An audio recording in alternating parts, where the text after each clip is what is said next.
Para o bate-papo de hoje, eu tenho a satisfação de receber aqui no podcast o Rômulo Andrade, que é gerente-geral de serviços da SIG. Olha, uma empresa extremamente relevante, tem aí soluções de invase com 170 anos de mercado. Para deixar mais claro com as minhas palavras aqui, tem muita embalagem que você usa, já usou e vai usar, que é feita pela SIG, né?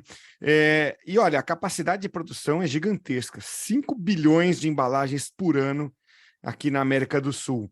Ô, Rômulo, grande prazer ter você aqui. Obrigado por aceitar o convite para bater esse papo aqui hoje. Cássio, eu que agradeço pelo convite, por estar participando desse momento dentro do Think Tech, que é um podcast aí que eu aprecio bastante, acompanho bastante vocês, então muito obrigado aí pelo convite. Pô, que honra ter audiência tão qualificada aí, Rômulo. Muito bom saber disso.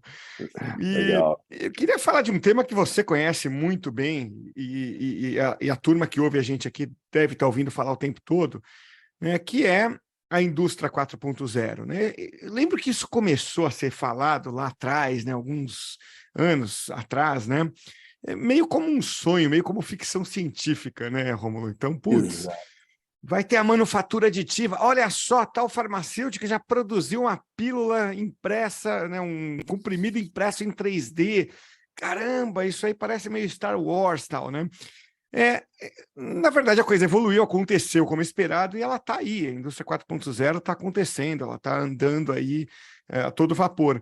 Mas, assim, na prática, como é que a gente vê acontecer? Como é que o mercado está realmente aplicando os conceitos de indústria 4.0, não mais no âmbito, né, da fantasia, da ficção e no âmbito da realidade?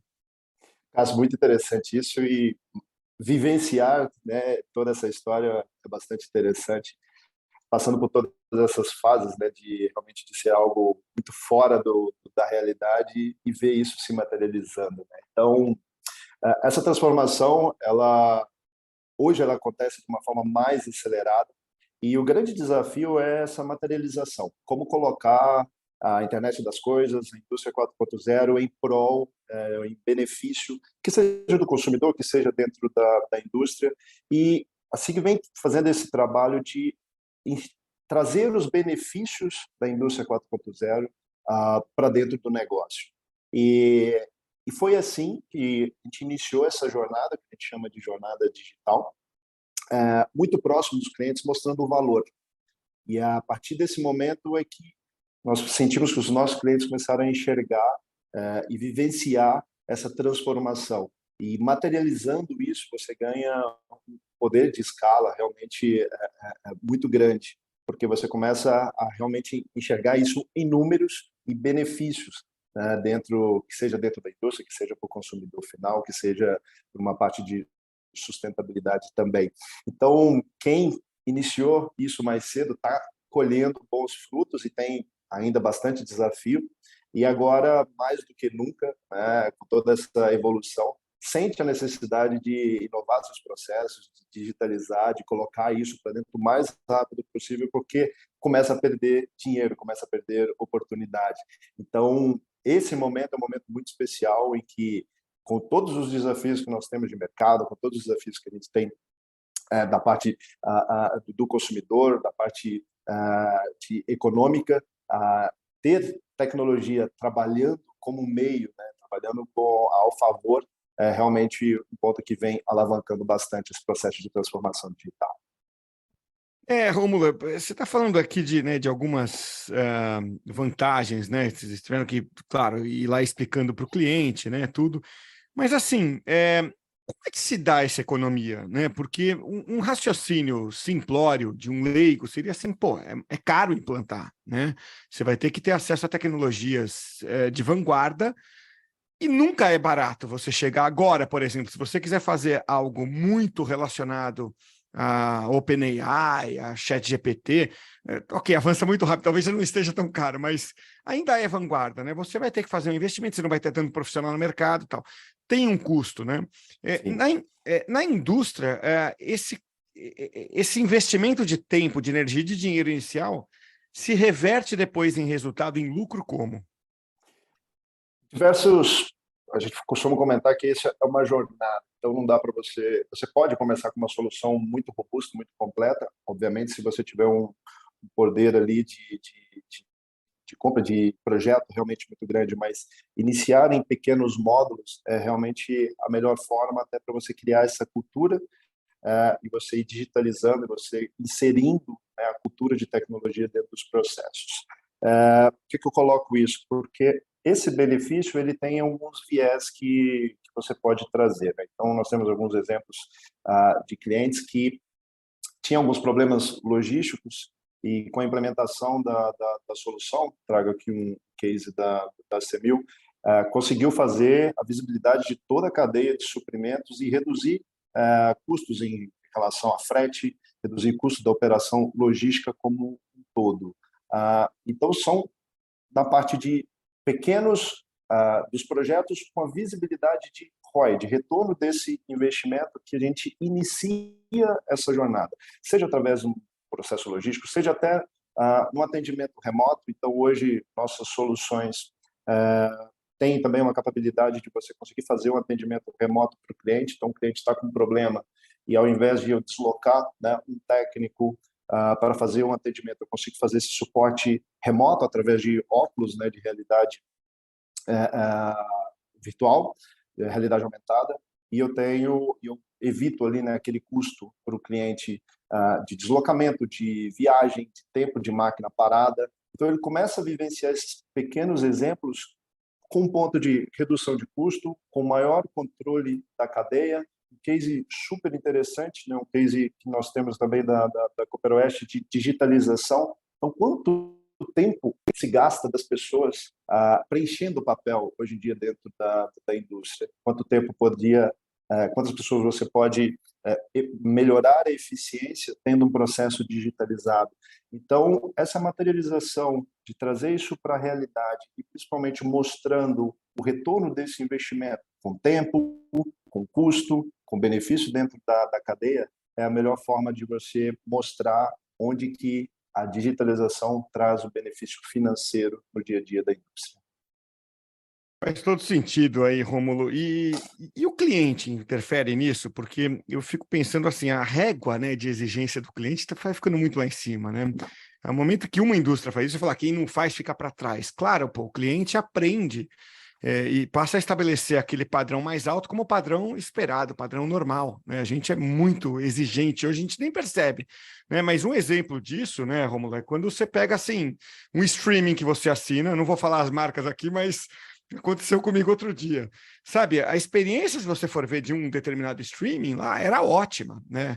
Só que na hora que você volta um pouquinho, quero rever aquela cena, quero pegar de novo aquela fala, ele tá travadinho ali, não é Netflix, né? Não é como é Sim. Netflix, né?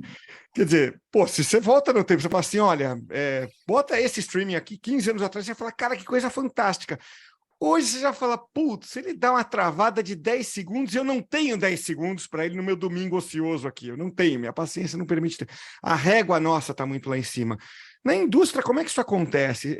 É mais ou menos a mesma coisa? Você vai botando sabe, o sarrafo cada vez mais lá no alto, exigindo que as empresas consumam e usem mais tecnologia?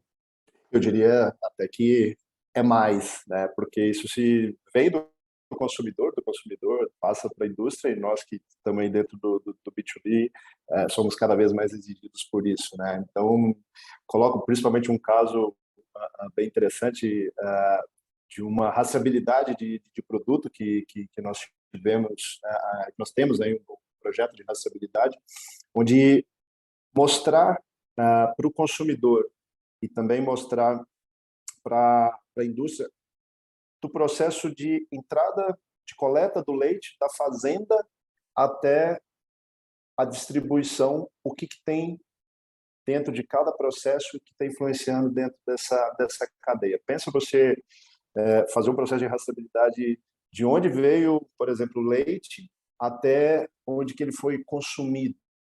Então, olha o nível de exigência, principalmente no processo de rastreabilidade, que é um processo muito crítico de saber todas as interfaces que você teve ali com o produto, o que a indústria, né, vem exigindo, né, da gente como provedor de solução e provedor de tecnologia.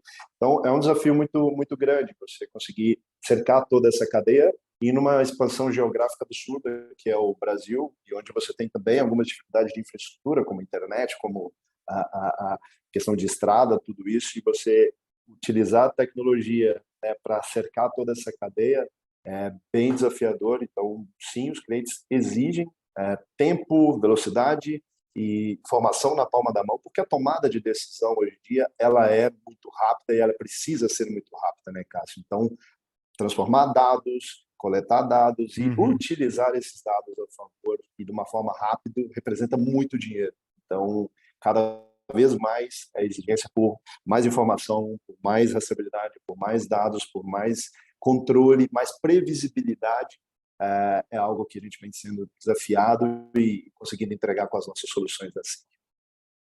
Pois é, você estava falando, eu pensei justamente em dados ali, né? Porque o volume de dados que você gera, no exemplo desse de rastreabilidade, deve ser enorme, né? Você tem Sim. isso ali, tudo que é tipo de informação, né? Geolocalização, você deve ter informação do produto, informação dos players que estão no meio dessa cadeia, né? A indústria em si sempre foi um pouco orientada a dados, né, Romulo? Pelo menos eu de fora tenho um pouco essa impressão. A Sim. indústria sempre precisou, né, tomar decisões mais com cabeça de engenheiro, né, do que uma cabeça de humanas, assim, né? Então, agora é isso muito mais. Então, o que eu queria te perguntar é, tem um trabalho de, vamos dizer, você dentro da indústria, deixar ela mais data-driven, ou isso já veio com ela naturalmente, ela já é data-driven por natureza? Ela já é, mas acho que potencializar isso e é o nosso grande desafio, e extrair o máximo de benefício disso. Então, por isso que serviços entra com essa possibilidade de também suportar o cliente a extrair o máximo desses dados, a otimizar e a ver o benefício que isso pode trazer. Então, poxa, numa cadeia de rastreabilidade, a quantidade, você citou a quantidade de dados que se tem. Realmente é um absurdo, mas o que extrair disso? O que gerar de benefício disso? Então, numa cadeia de distribuição logística, por exemplo, onde eu estou atendendo, onde eu não estou atendendo dentro de um mapa e quais as oportunidades que eu tenho para expandir meu negócio. Então, como utilizar os dados para fazer essa identificação de potenciais mercados que eu posso abrir, de potenciais canais de venda, pontos que eu posso atingir, que eu tenho ali uma penetração do concorrente e eu posso colocar meu produto. Falando um pouco para dentro da indústria e também dentro da cadeia de materiais, como ter uma melhor qualidade. Então, como que eu posso exigir também dos fornecedores de todo o supply do meu produto uma qualidade melhor, porque eu estou tendo ali essa rastreabilidade de dados. Eu recebo uma matéria-prima numa condição X, e como eu posso exigir que melhore também essa condição do meu fornecedor. Ao mesmo tempo, internamente também, poxa, eu tenho uma cadeia produtiva que hoje me oferece uma eficiência de X, mas eu estou perdendo aqui. Então, como eu vou fazer um trabalho para melhorar também essa eficiência? Então, trabalhar isso num modelo de servitização, no modelo de serviços, é exatamente auxiliar, orientar e potencializar essa questão dos dados, que hoje é realmente um grande potencial das soluções, né, de digitalização e principalmente desse processo de transformação digital. Então, já vem com essa força, mas potencializar isso e utilizar dos serviços para gerar benefícios é o grande diferencial. Eu queria falar um pouco de sustentabilidade com você, Rômulo, mas eu acho que para contextualizar para quem está ouvindo a gente, era legal você explicar o que exatamente vocês produzem, né? Porque, claro, a gente sabe, SIG, embalagens, quem curiosamente deu um Google aí, ou quem já sabia, tudo bem, mas para falar de sustentabilidade, né, é legal dar esse contexto. Né, qual é o grande benefício, qual é o grande diferencial do que vocês entregam no mercado e como isso é feito? Certo. Bom, a sustentabilidade é uma grande pauta, né? Um grande ponto de desenvolvimento das nossas soluções, né? e assim que trata-se de embalagem, nossa preocupação com o mundo é realmente muito grande. Então, nossa agenda com isso ela é bem forte. Acho que o primeiro ponto, né, as embalagens SIG, né, tem a base, né, de realmente de papel, então 100%, né, tem selo aí FSC, né, com aí a parte de reflorestamento muito forte. Dentro da embalagem também, né, na composição da embalagem, nós temos também alumínio, que também possui as certificações também de sustentabilidade. Então, além de todo o nosso portfólio de plástico verde, de canudo de papel, a gente vem trabalhando muito forte na composição de embalagens, por exemplo, sem alumínio também, que é um ponto bem forte. E o outro é a reciclagem, né? Então, a gente vê outras embalagens, outros provedores de soluções de envase que têm em sua composição plásticos, que têm em sua composição outros elementos que têm uma dificuldade na cadeia de reciclagem. E a SIG implanta, a partir de 2024, uma planta que será responsável por 100% de reciclagem da embalagem. Então, olha que interessante esse ponto, e pega um link de bastante tecnologia também nisso, que nós estamos utilizando da rastreabilidade para fazer a cadeia produtiva da embalagem até depois do descarte. Ou seja, eu vou saber a embalagem desde quando ela foi produzida até o ponto em que ela foi reciclada dentro dessa fábrica, nesse processo, nessa solução interna nossa também, com o ciclo de cadeia sustentável do nosso produto, né? Então, sustentabilidade realmente é algo que está muito forte dentro da SIG. E a sustentabilidade do próprio negócio, Rômulo, porque sempre que a gente fala em sustentabilidade, né, e no caso de vocês, vai na raiz, né, da questão, porque vocês estão impactando diretamente o meio ambiente, né? A sustentabilidade é vista de que maneira hoje na indústria, né? Porque me parece que por um certo momento foi uma coisa de, olha, eu preciso parecer bom para o meu entorno, né? Eu preciso ter uma política de boa vizinhança aqui, o que já está ok, né? Não tem nada de errado com esse sentimento. Mas eu fico com a sensação, olhando de fora, que a questão da sustentabilidade passa a ser uma questão de sustentabilidade do negócio. Do tipo, se eu não for por esse caminho, né, eu vou encontrar tanta barreira daqui para frente que uma hora o negócio pode ficar inviável, né?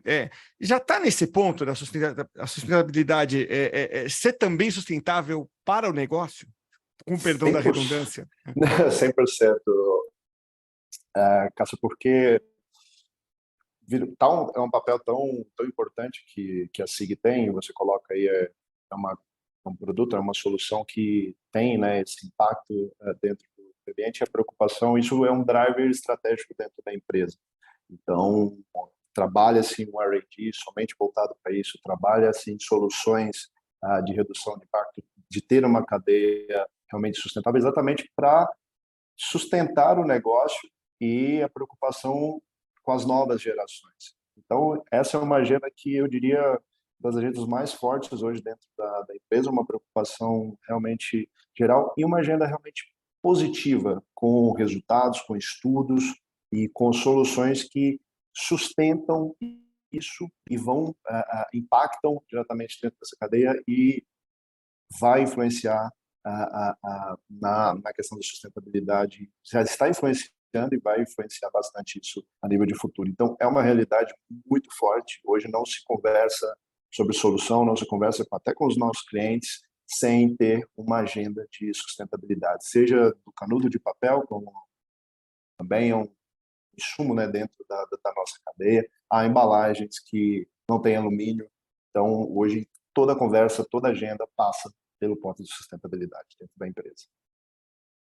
Dá para perceber que é uma questão muito técnica até, né, Rômulo? Porque a gente sempre fica ali tentando entender se tem uma agenda, vamos dizer, uma pauta, digamos, mais discutida por ambientalistas, às vezes muito ligadas a né, a linhas de pensamento, né, mas não necessariamente agendas técnicas, né? Pelo que você está falando, me parece que essa agenda é um pouco mais técnica, e nada de errado com as linhas de pensamento, tá? Aqui, mas só quero pontuar, né, uma e a outra, né? É uma questão também muito técnica, né, quando você fala de sustentabilidade dentro da indústria, né? 100%, porque por a nossa solução, né, de invase ter esse impacto ambiental, se você não coloca isso numa agenda técnica, uma agenda realmente de desenvolvimento, no R&D que provém soluções que cada vez menos impactam, cada vez mais impactam menos essa cadeia da natureza, de sustentabilidade, impede a progressão do negócio.